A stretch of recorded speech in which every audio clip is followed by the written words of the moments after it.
to west, its more precious treasures are its men and women. We are all different. Still, we all share the same feeling. We are proud to be Cameroonian.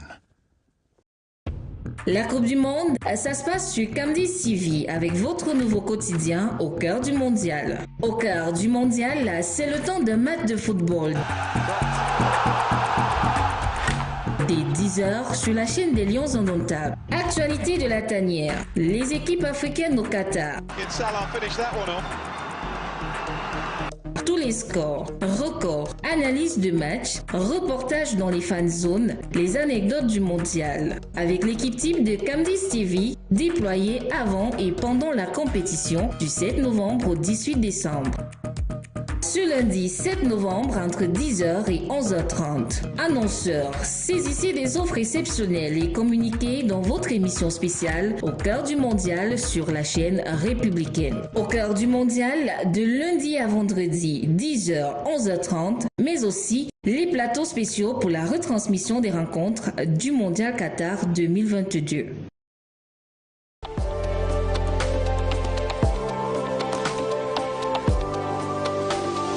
Camdis, la télévision républicaine.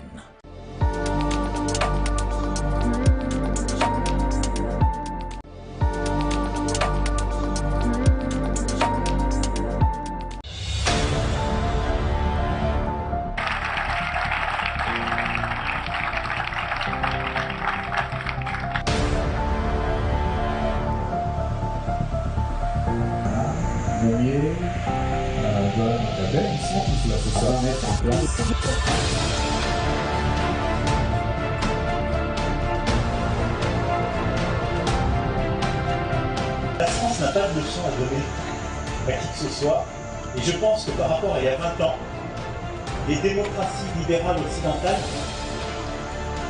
sont moins bien pour expliquer vers où tout le monde devrait aller. Donc le point est pris, vous avez raison.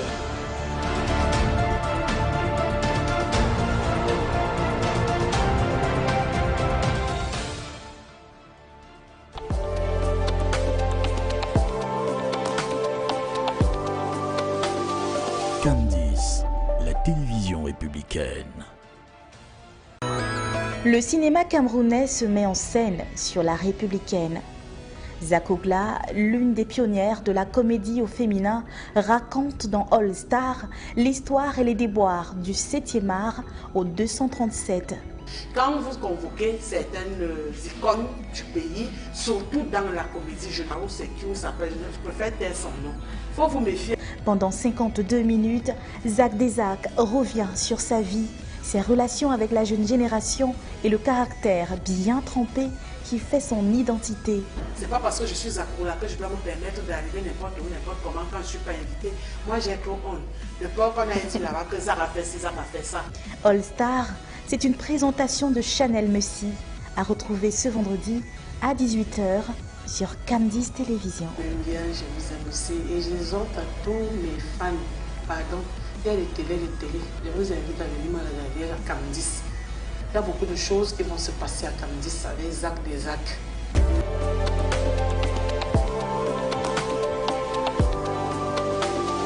Camdis, la télévision républicaine.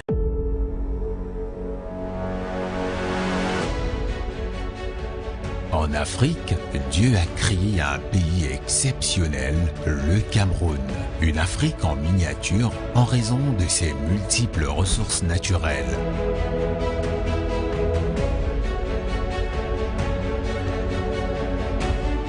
Mais le Cameroun, c'est également un pays qui a doté le monde de talents extraordinaires. Des fils et filles qui, bien que loin du pays, font la fierté de la terre de leurs ancêtres.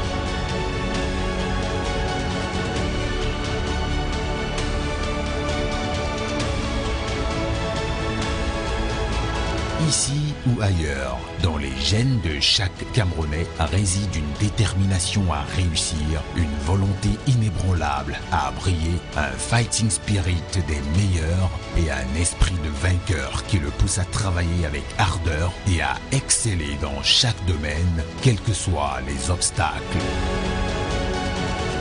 C'est ce que j'appelle la Camère Excellence. Célébrons l'excellence camerounaise.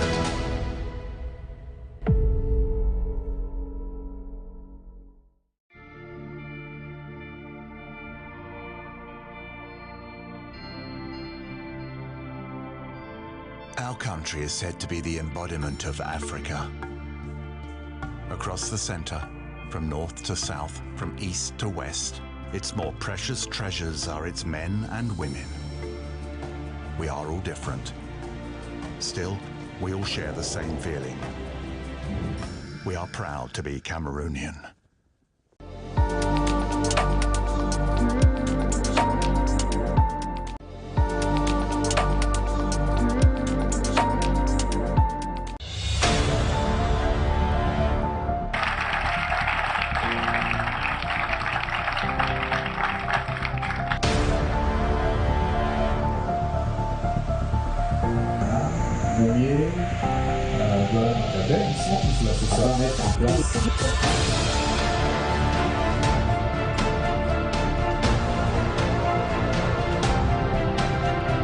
La France n'a pas de leçon à donner à qui que ce soit, et je pense que par rapport à il y a 20 ans, les démocraties libérales occidentales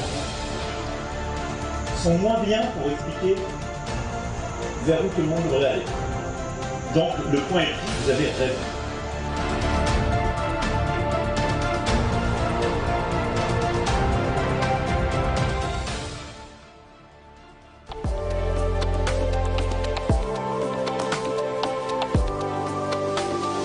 Candice, la télévision républicaine. Le cinéma camerounais se met en scène sur la républicaine. Zakogla, l'une des pionnières de la comédie au féminin, raconte dans All Star l'histoire et les déboires du 7e art au 237. Quand vous convoquez certaines icônes du pays, surtout dans la comédie, je sais qui s'appelle, je préfère taire son nom. Il faut vous méfier. Pendant 52 minutes, Zak Desak revient sur sa vie, ses relations avec la jeune génération et le caractère bien trempé.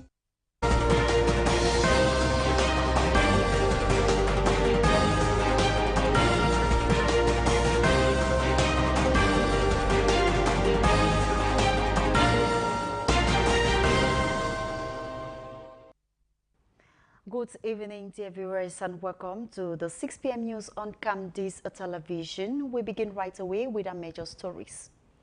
Internally displaced persons have taken part in a training workshop to see how to prepare them to be independent by carrying out some professional trainings, especially in learning the different ways that they can produce different products from flour. A workshop to reinforce the capacity of religious communicators, drilling them on the need to maintain professionalism in disseminating information, has been chaired this November 8 by the President of the National Communications Council, Joseph Cheboking, at the Protestant churches in Cameroon. These are all left of a Queen Hermines building, an artist in Bafoussam, west region of Cameroon, after her buildings were consumed by white flames over the weekend. This has been attributed to poor electric connections in one of the rooms. We'll be moving over to Bafoussam in this newscast to know the situation at hand. Those were our major stories, developments in a moment.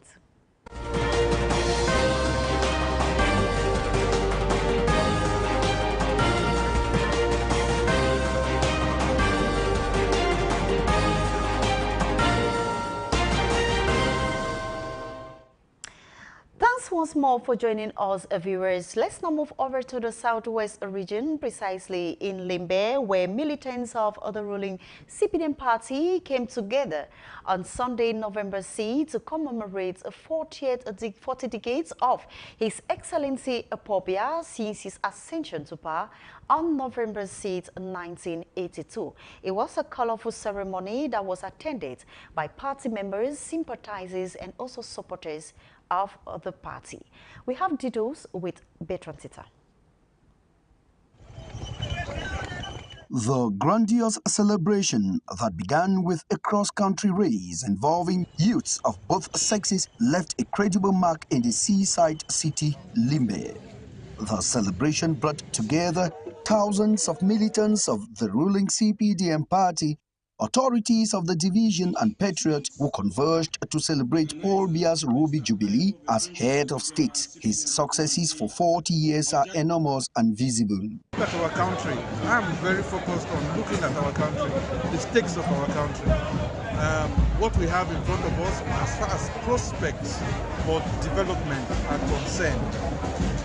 A country with so many youths, youth population, more than how many percent? It is high. The only thing that a country like this can need is development projects. The celebration in high gear, despite separatist threat, speaks for itself that Cameroon remains one and indivisible, though in its diversity. Success as far as this celebration is concerned. Like I said, 40 years is not 40 days. It's not 40 weeks, neither it is 40 months.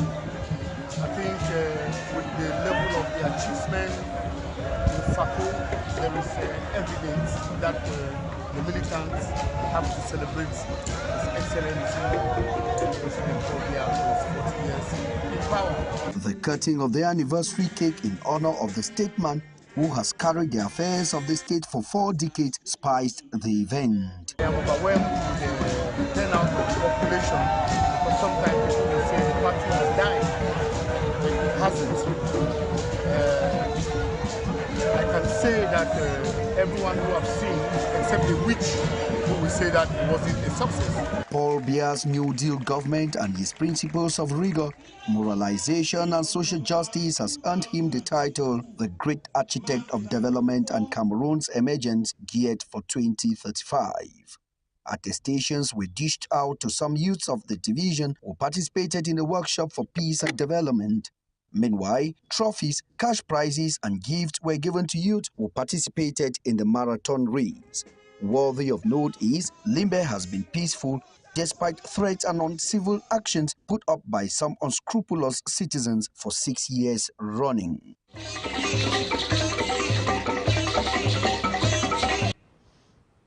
The commemoration of the 40th Jubilee of His Excellency Paul Biya to the Supreme Magistracy did not only end in the southwest region. Let's move over to Santa, that is in the northwest region of the country, where party members and the sympathizers also came out in their numbers to see how to make the ceremony a very historic one. Let's move over to Santa to meet our northwest regional correspondent, Neba Jerome.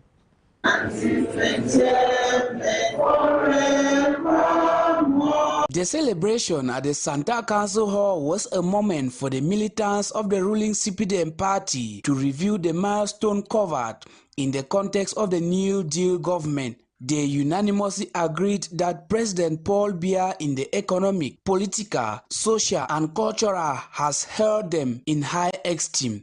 Economically, we have farm-to-market routes. Socially, we have a lot of schools in Santa. I am one of the products of these 40 years of trust that he has invested in Santa subdivision. This renewed trust has seen appointments of key elite of Santa to top government positions, granting of macro and micro project, youth empowerment visions, as well as political compensation. Santa, so many youths of Santa have benefited from projects like the PAGEU, the Trina Youth Plan. When they launched the Trina Youth Plan, 5 youths of Santa who fall under a cluster benefited from a 27 million grant from the Ministry of Youth Affairs and Civic Education. They, however, seized the opportunity of the feast to table a few demands, amongst them recognition of Santa as a division. The need for them to prepare for subsequent elections by putting their names on the electoral list and encouraging other militants, especially the young ones, to do so.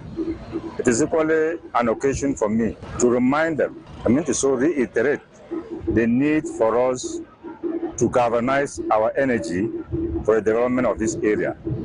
The militant says Santa, as seen yesterday as a baby, is now an adult. Her agricultural potential, cosmopolitan and geographical nature have favored a wider range of economical positive activities.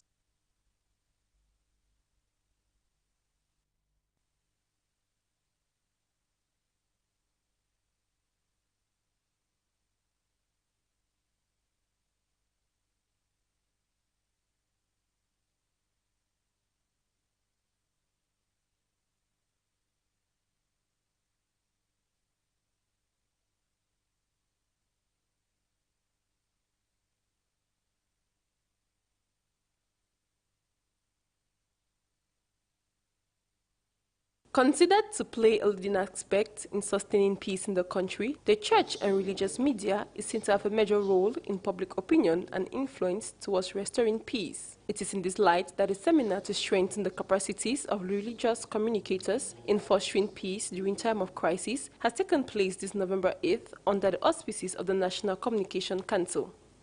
Religious communicators don't want or look like they are on the sidelines of the regular communicators. And so they have some peculiarities in the sense that they communicate to people within a given sphere. And so we thought by organizing this seminar, we will reach out to many more, because during our tour of the regions, we found out that almost every region has religious media organs. So we felt that we could bring them together. They feel more at ease when they are together, and then we use the same professional tenets to be able to help them to understand the complications and the interest that we have in social communication in the country today. Bringing together promoters of religious media and communicators, themes such as crisis communication, basics of journalism, the church as a sector for social cohesion and peace were presented, amongst others. And we think that the church leaders or the religious leaders must work in the sense to bring the hearts of all the population of the country to be people to become friends, to become brothers and sisters, to push this country to know that being created by God, we must reflect the characters of God for the advancement of this society. With purpose to strengthen and reinforce the capacities of these religious communicators, an accent was placed on their compliance with professional ethics as they educate the public. What we want to achieve is to make them better communicators, to make them stop or reduce to the minimum some of the ills which we find in traditional media organs, and also to help them to understand that as media organs, they have an interest in being journalists and in being good journalists as well, because someone who listens to them will also want to get their own coverage of a news story from a religious press organ. As a process in striving towards peace, these religious communicators have been called upon to use their voices and tools to shun disinformation and counter hate speech while maintaining professionalism. Let's now move over back to the southwest region of the country, where internally displaced women and girls have been empowered in cake baking. It was an initiative to see how to make internally displaced persons financially independent. This was organized by Pastor Esele Roland, aimed at assisting most of these displaced persons that have left from one region to the other as a result of crisis. Bertrand Teta in this report. Women have faced countless extra hurdles during this socio-political crisis rocking the English-speaking regions. They have extra challenges. Bring most of them together to empower them psychologically, that they can first of all they can make it, to incorporate them in the society, because most of them are thinking that it's all gone, it's finished because of what they have seen. According to the organizer of the training workshop, Resolving these problems could pay big dividends by empowering women to be independent. To fight against poverty, because women and girls have been found wanted because of this crisis. Our target is to bring them back to the society. Willing to empower more women to be self-reliant, an appeal for the government and international body for assistance is a cry of Pastor Esele Roland, who took upon himself to train these young girls free of charge. And also for the government and the international community, those who are working with the humanitarian, I pray that they will help us with resources to see how we can foster the training to empower more. But you can see this is a few we have for now, and the little we have put together, it has taken us a lot.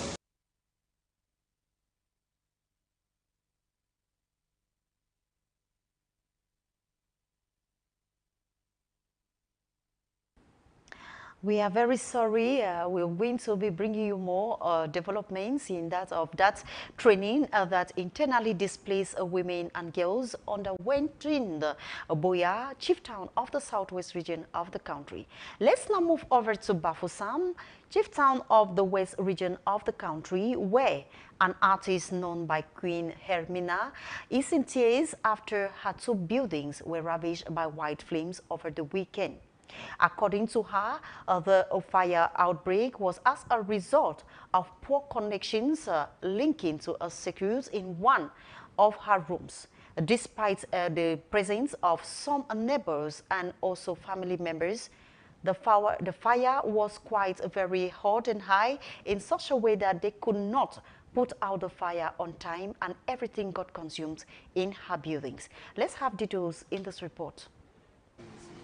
Queen Helen, a renowned artist in Bafoussam, west region of Cameroon, is inconsolable after fire razed 2 of her buildings Saturday, November 5, 2022, after spending some meaningful time with her grandchildren. Few minutes after the departure of her grandchildren to visit their mother, Mama Helen immediately took her bath and decided to rest before going for a meeting. About an hour on her bed, she heard a strange sound. Je comprends comme quelque chose fait plus fort. Je saute maintenant du lit. J'ouvre la porte. Sounding very high, she woke up from bed and opened the door of her room with loincloths in her hands. I was half naked. I saw fire in the 2 nearby rooms. I hurriedly went out naked, fetched water in a bowl and poured in the rooms. The fire was about to go off. I ran outside to switch off the meter, and from there, I went to close the gas bottle so that it should not explode. I went back inside the house, but it was worse. While out, the artist remembered she forgot her Bible and cell phone, which she hurriedly went into the building on flames to collect. J'ai pris mon Bible et j'avais mon téléphone Android. I took the Bible of God and took my Android phone. As you see me like this, the dress that I have on me was given by my friends. All meeting money in the house got burnt. When I came out, the flame was wild. Then I took out my Bible and asked God, Lord Jesus, I am your servant. Since that I came out of my mother's womb, I've never done evil to anyone. Somebody has never gone through pain because of me. Lord Jesus, my house is completely burnt. I wanted to kneel down, but people held me. All in deep pain and in shock after many important documents were burnt. God's intervention is highly needed. I pray God to guide her, because where she is now, I don't know if the new year will meet us. Let God intervene for her to stay, because I'm afraid she gets a shock. The birth certificate of my child got burned inside the building. Documents the child is supposed to use before writing her exams. Before the unfortunate incident, Mama Helen says her grandchild had once warned her of a circuit problem in the room where the fire is seen to have emanated from. In the room where we iron dresses, fire came out from there one day. The child warned me last week. I want the child never to go there with the iron. So I don't know if the child went there with an electric iron or is packed alone, because dresses were hanging on the wall. Despite the intervention of neighbors, the flames overshadowed their efforts to put out the white flames. The artist, completely lost in thought, tears running through her burnt face, the owner of 2 buildings, is now homeless. Family members and friends are visiting her to raise her morals, pray, and to console her.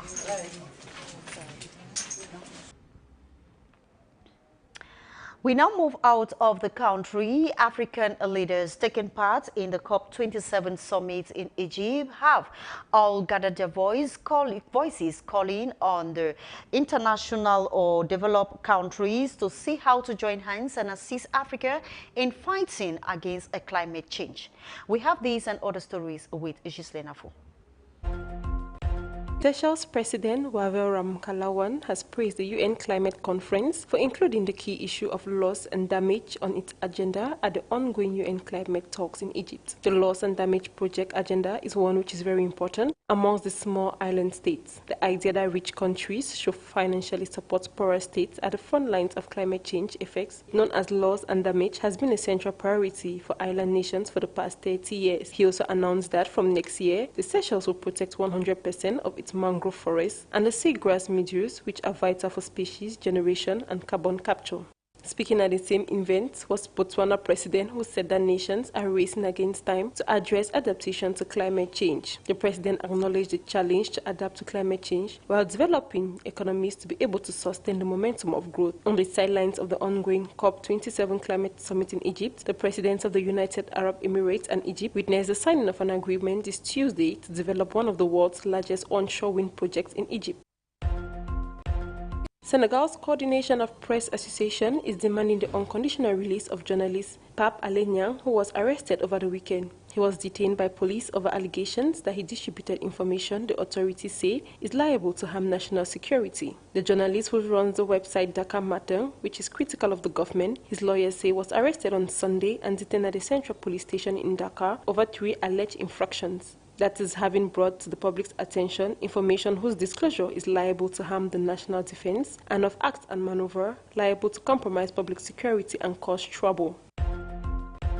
Zimbabwe and Uganda have launched their first homegrown satellites into space aboard a NASA rocket. Zimbabwe's satellite named ZimSat-1 was designed and assembled by 3 of the country's scientists who were supported and trained in Japan. Uganda's satellite, the Pearl Africa Sat, was also built by 3 of its own aerospace engineers and hoped that it will be able to set up its own command station to manage it. Once in orbit, the 2 satellites will collect images to help support research into weather forecasting, as well as monitoring border security and disaster prevention for their countries. For Zimbabweans facing tough economic times, the launch was not without controversy and has provoked strong reactions on social networks. And dear viewers, that report out of the country brings us to the end of our 6 p.m. news. Thanks for watching. At exactly 8 p.m., Desiree Trésor Monet will be bringing you news in the French language. Goodbye.